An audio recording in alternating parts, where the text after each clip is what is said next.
Hello YouTube and welcome back to Aquavita Woodworks. I am Justin and today I'm going to be showing you how I clean my gunked up router bits. Let's clean this sucker.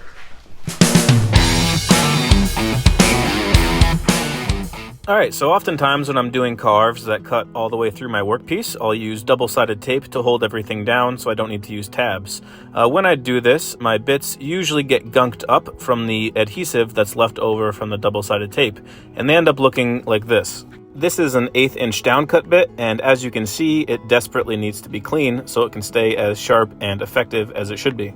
So in order to clean it, I grab a paper towel, a brass brush, a weeding tool, some blade and bit cleaner, and some T9 for lubrication when I'm done.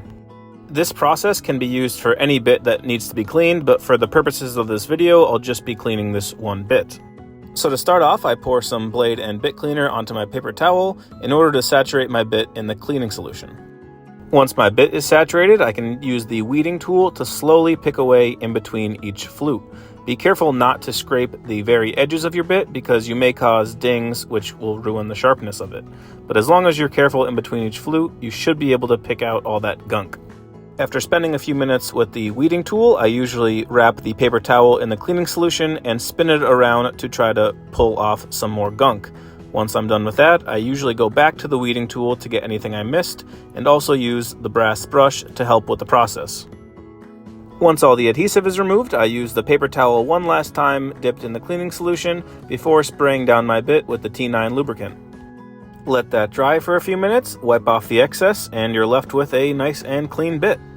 And of course, once your bits are clean, get back to building stuff. Get to it.